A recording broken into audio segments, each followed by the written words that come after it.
क्योंकि उसका नाम राकेश किशोर है। क्या तुम्हारा बाप लगता वो? तुम्हारा ससुरा लगता वो कि तुम उस पे केस नहीं बुक करते? और कोई पोस्टर उठाता है तो 1300 लोगों पे केस बुक हो जाता है, 40 गिरफ्तार हो जाते। इंसाफ की जगह पर इस तरह की हरकत हो रही है और दिल्ली की पुलिस उसको गिरफ्तार भी नहीं करती। मुबारक हो तुम्हारी बहादुरी पर, मुबारक हो कि तुम खामोश बैठे हो। अरे अगर चीफ जस्टिस कंप्लेन नहीं करते तो तुम तो एक्शन ले सकते थे। सुप्रीम कोर्ट का फैसला आया कि मस्जिद तुम्हारी नहीं है। सुप्रीम कोर्ट का फैसला ट्रिपल तलाक के बारे में आया। सुप्रीम कोर्ट का फैसला कई चीजों पर आया, मगर जो संविधान को मानते हैं, जो संविधान को मानते उन्होंने कहा कि हम कोर्ट के फैसले से खुश नहीं है, यह फैसला गलत है। क्या हमने धर्म का नाम लेकर किसी पर जूता उठाया? यह इंसाफ है, यह हमारे मुल्क का माहौल है जिस देश के लिए हमने और आपने क्या क्या हमारे बुजुर्गों ने कुर्बानियां दी। दलितों को रुसवा करने की कोशिशें की जाती हैं। हम दलित भाइयों से कह रहे हैं कि पहचानो इन लोगों को। बीजेपी तुम्हारी दोस्त नहीं बन सकती, मोदी तुम्हारा हमदर्द नहीं बन सकता। अगर उसका नाम राकेश किशोर नहीं होता, उसका नाम असद होता, क्या करते पुलिस बीजेपी वाले? उसको बोलते उठाओ, कनेक्शन वहां से है, पड़ोसी मुल्क से आया, आईएसआई आईसिस क्या क्या खोलते थे। बताओ मोदी जी, क्या आपकी सरकार और आपकी पॉलिसियां जिम्मेदार नहीं है? बताओ ये लोग कौन है? ये वो लोग हैं जिनको नरेंद्र मोदी की हुकूमत ने ताकत बख्श दी। ये वो लोग हैं जिनके दिलों में जहर उगल दिया गया। ये वो लोग हैं, आज भी राकेश किशोर बोलता है कि मुझे किसी चीज की परवाह नहीं। भारत के प्रधानमंत्री, दिल्ली की पुलिस आपके मातहत आती है और आप खाली एक बयान दे दिए, ये बहुत गलत हुआ।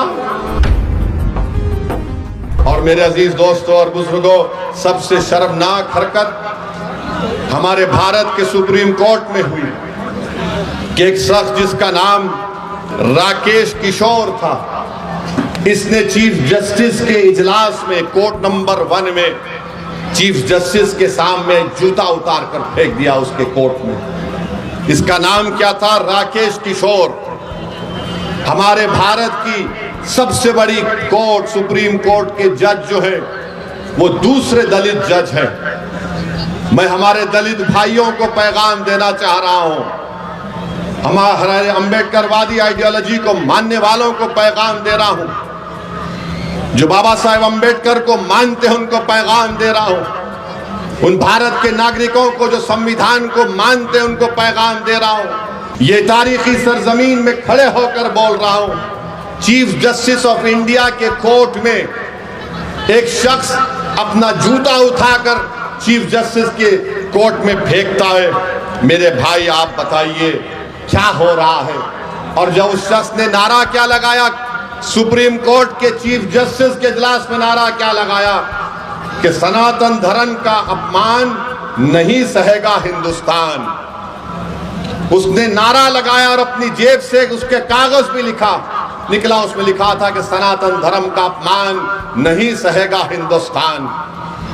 हम मोदी से पूछना चाह रहे हैं, मोहन भगवत से पूछना चाह रहे हैं, नीतीश कुमार से पूछना चाह रहे हैं, बताओ इस शख्स में इतनी हिम्मत कैसे आई कि वो सुप्रीम कोर्ट के चीफ जस्टिस के इजलास में जाकर जूता उठाकर भारत के दूसरे दलित चीफ जस्टिस ऑफ इंडिया की तरफ फेंके। नरेंद्र मोदी 11 साल आपके प्रधानमंत्री की मौजूदगी में इस तरह का जहर फैला दिया आपने। इसको हिम्मत कैसा हुई इस राकेश किशोर को? इसको ताकत कहां से मिली? इसने क्यों लिखा ये कि सनातन धर्म का अपमान नहीं सहेगा हिंदुस्तान? बताओ मोदी जी, क्या आपकी सरकार और आपकी पॉलिसियां जिम्मेदार नहीं है? जबकि सुप्रीम कोर्ट के चीफ जस्टिस ने कोई फैसला नहीं दिया, कुछ बात नहीं कि एक ओरल ऑब्जर्वेशन था उनका, मगर इसको तकलीफ हुई इस राकेश किशोर को, इसने चीफ जस्टिस ऑफ इंडिया के इजलास में आकर जूता उठाकर फेंक दिया। उसको अब तक गिरफ्तार नहीं करी पुलिस। अगर उसका नाम असद होता तो अब तक मुझे गिरफ्तार कर लिया जाता। नाम क्या था? राकेश किशोर।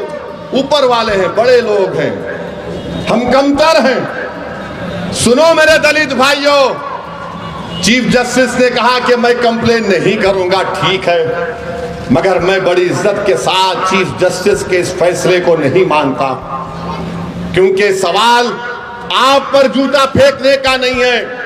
क्योंकि आए दिन हम देखते हैं कि दलितों को पीटा जाता है, मारा जाता है, मूंछ अगर रखते हैं या अगर घोड़े पर बैठकर अपनी बारात निकालता है तो नहीं निकालने दिया जाता। चीफ जस्टिस ने कंप्लेंट नहीं की, हम मानते हो सही नहीं था। मगर दिल्ली पुलिस को क्या हुआ?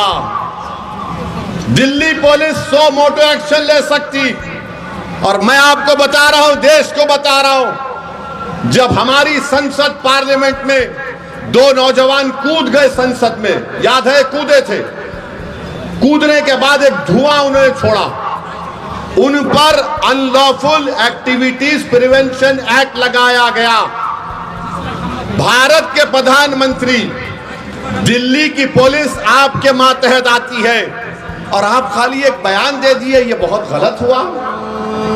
अरे आपको तो ये करना चाहिए था कि आप उस शख्स पर जिसका नाम राकेश किशोर है उस पर यूएपीए लगाते। यूएपीए लगाते, पुलिस खुद से कंप्लेन कर सकती है। अगर उसका नाम राकेश किशोर नहीं होता, उसका नाम असद होता, क्या करते पुलिस? बीजेपी वाले उसको बोलते उठाओ, कनेक्शन वहां से है, पड़ोसी मुल्क से आया, आईएसआई, आईसिस, क्या क्या खोलते थे। और ये शख्स कह रहा है कि सनातन धर्म का अपमान नहीं सहेगा हिंदुस्तान। मोदी जी, फर्क उसमें और दूसरों में यह है कि जिस जगह पर मस्जिद को शहीद कर दिया गया था, कोर्ट का फैसला आया कि किसी ने नहीं तोड़ा। सुप्रीम कोर्ट का फैसला आया कि मस्जिद तुम्हारी नहीं है। सुप्रीम कोर्ट का फैसला ट्रिपल तलाक के बारे में आया। सुप्रीम कोर्ट का फैसला कई चीजों पर आया।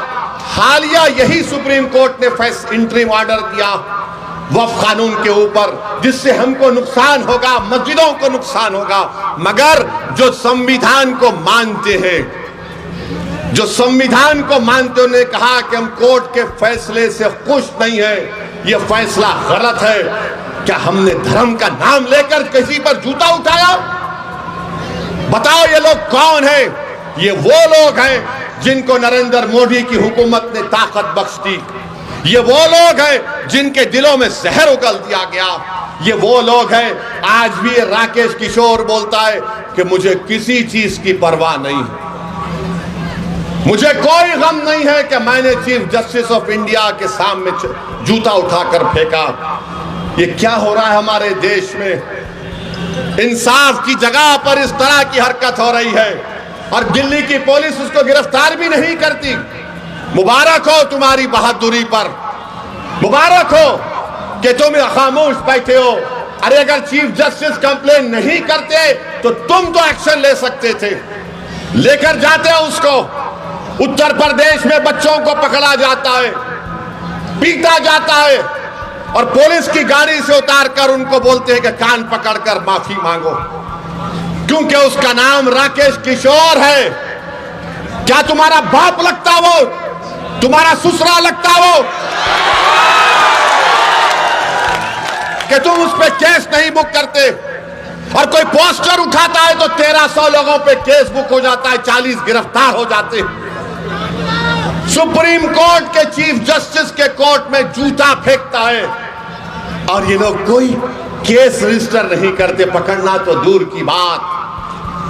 ये इंसाफ है, ये हमारे मुल्क का माहौल है, जिस देश के लिए हमने और आपने क्या क्या हमारे बुजुर्गों ने कुर्बानियां दी।